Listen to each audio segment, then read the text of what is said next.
마시멜로는 이렇게 생겼다. 대표적으로 오레오 오즈에 들어있으며 다들 잘 아실 것 같은데 초코파이 사이에 들어있는 끈적한 하얀 부분이 바로 마시멜로이다. 초코로 뒤덮인 파이 사이에 마시멜로라는 생소한 음식을 끼겠다는 혁신적인 아이디어는 초코파이의 원조 오리온의 과자 개발 팀장이 미국에 출장을 갔다가 한 호텔 카페에서 문파이라는 두 비스킷 사이에 마시멜로를 끼워 초콜릿에 담근 과자를 먹어보고 신기해하며 벤치마킹한 것으로부터 나왔다고 한다. 참고로 한때 초코파이의 이 마시멜로 부분을 먹으면 몸속에서 딱 달라붙어 지구 한 바퀴를 돌아도 안 빠진다는 괴담이 있었는데 말 그대로 괴담이니 안심하고 드셔도 된다. 마시멜로란 단어는 마시멜로라는 식물로부터 나왔는데 습지를 뜻하는 마시에 아욱을 뜻하는 멜로우가 합쳐진 습지에서 자라는 서양 아욱이란 식물이다. 기원전 2000년 고대 이집트에서는 마시멜로의 뿌리에서 나오는 즙을 견과류, 꿀과 섞어 먹었다고 하는데 아무나 먹은 것은 아니고 신에게 바치거나 왕족들만이 즐겼던 음식이었다고 한다. 사실 마시멜로라는 식물에는 여러 약효가 있다고 하는데 때문에 그리스에서는 상처를 치료하거나 모가리를 완화시키는 데 쓰였으며 치통이나 벌에 쏘였을 때도 마시멜로를 치료제로 썼다고 한다. 이후 중세를 거쳐 유럽에서는 오랫동안 감기, 소화불량, 설사 등의 질병에 대한 의약품으로 마시멜로가 쓰였다고 한다. 이후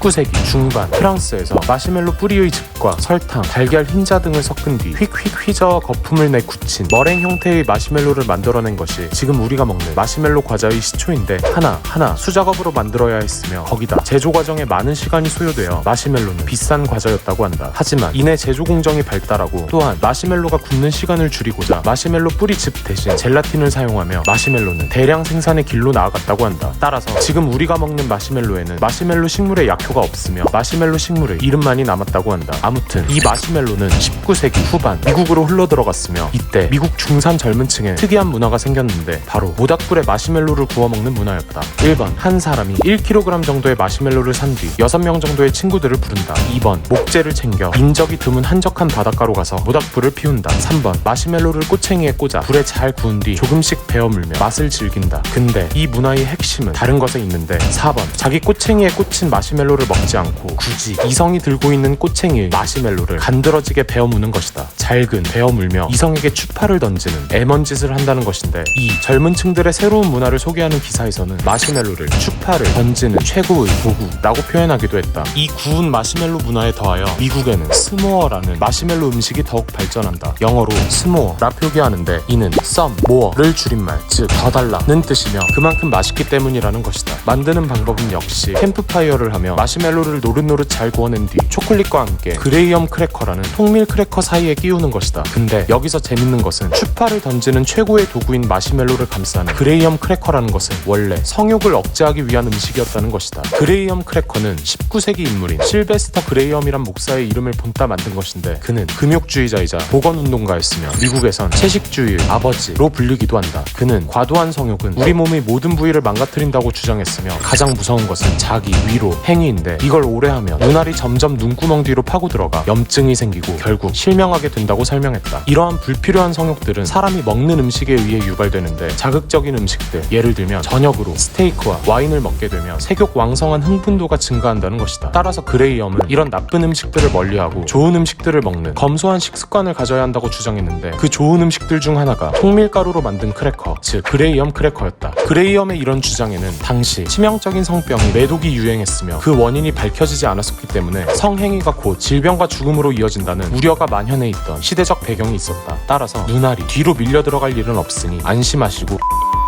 마지막으로 남성이 여성에게 캔디를 주는 화이트데이의 원조는 원래 마시멜로를 주는 것이었다고 하는데 1970년대 밸런타인데이가 대중에 정착된 일본에서 1978년 3월 14일 한 제과점이 마시멜로데이 캠페인을 전개했는데 그 의미는 초콜릿을 받은 남성이 너에게서 받은 마음을 내가 마시멜로로 부드럽게 감싸줄게 라는 것이었다고 한다. 이 마시멜로데이가 큰 호응을 얻자 일본에서는 1980년 3월 14일 공식적으로 화이트데이를 만들었다.